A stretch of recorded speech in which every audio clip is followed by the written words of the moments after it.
చందమామ కథ పరీక్ష. చందన దేశాన్ని పరిపాలించే విక్రమవర్మకు పురుష సంతానం లేదు. ఉన్న ఒకే ఒక కుమార్తె శ్రీలేఖను ఆయన అల్లారు ముద్దుగా పెంచి పెద్ద చేసి సమస్త విద్యలు నేర్పించాడు.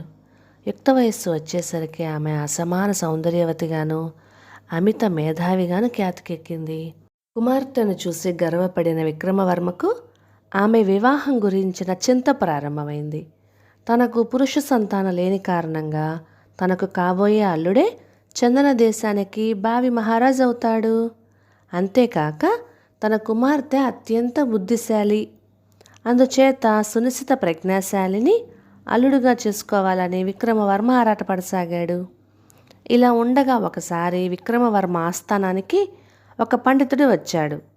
అతడు రాజుకు తనను తాను పరిచయం చేసుకుంటూ, మహారాజా, నన్ను కేశవభట్టు అంటారు. నా స్వదేశం మధ్వదేశం. కాశీ తక్షశిల విద్యాపీఠాలలో నన్ను మించినవాడు లేడన్న పేరు పొంది అనేక దేశాల పండితుల్ని ఓడించి ఆయా రాజుల చేత సన్మానాలు పొంది వస్తున్నాను. నేను 3 ప్రశ్నలు అడుగుతాను.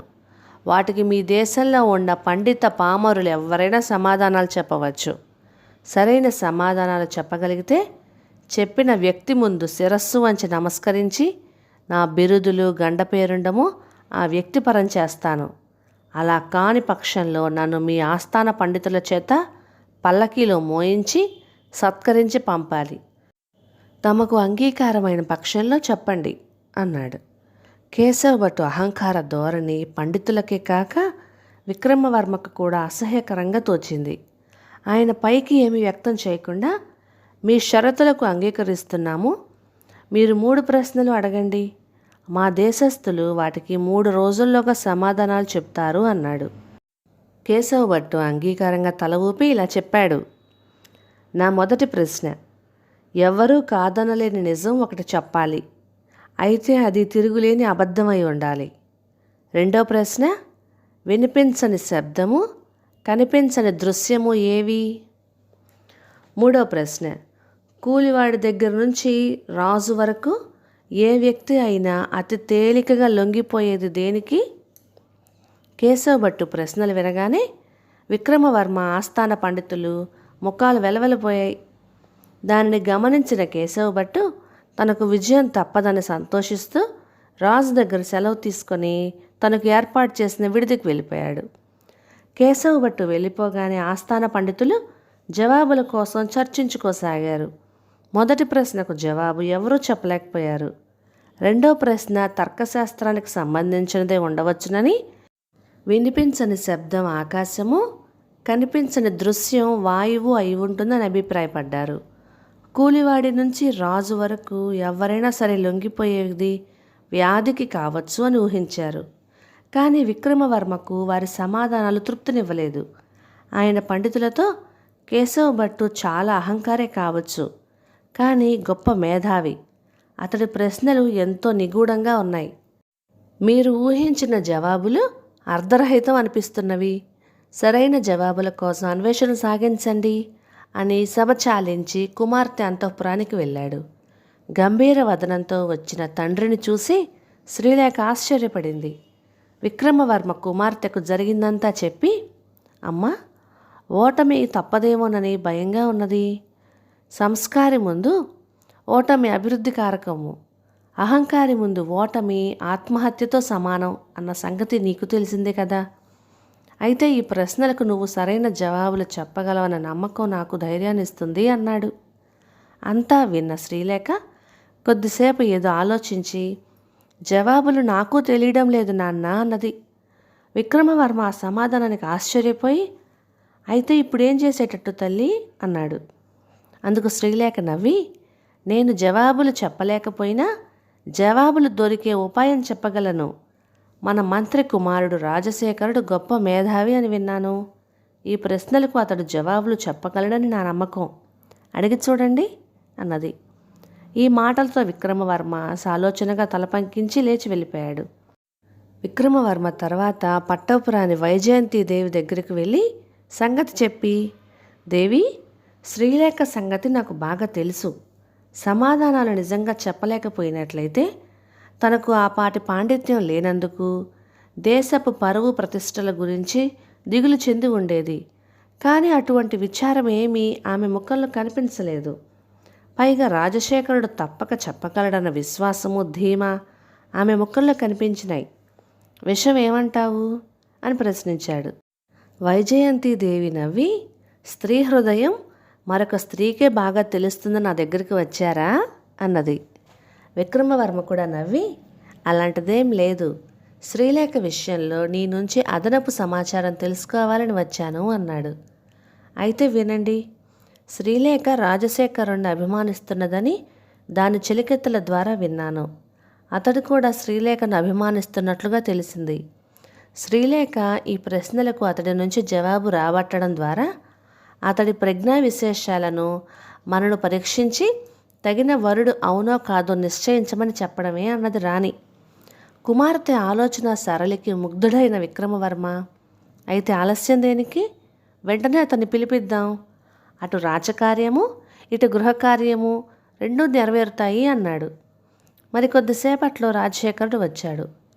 ఎప్పుడో ఉత్సవాలలో తప్ప అతడిని ప్రత్యేకంగా గమనించని విక్రమవర్మ అతడి స్ఫురద్రూపాన్ని, తేజోవంతమైన ముఖ వర్చస్సును పరీక్షగా చూసి కుమార్తె ఎన్నికను మనస్సులోనే మెచ్చుకుంటూ, కూర్చో నాయనా అన్నాడు. తర్వాత విక్రమవర్మ అతడికి విషయమంతా చెప్పి, నువ్వు తప్పక జవాబులు చెప్పగలవని శ్రీలేఖ విశ్వాసం అన్నాడు. రాజశేఖరుడు చిన్నగా నవ్వి, ప్రభు, కేశవ భట్టు అత్యంత మేధావి అనే దానిలో సందేహం లేదు. అతడు శాస్త్రాలన్నీ, కల్పనను, వాస్తవాన్ని తన 3 ప్రశ్నలలోనూ ఇమిడ్చాడు.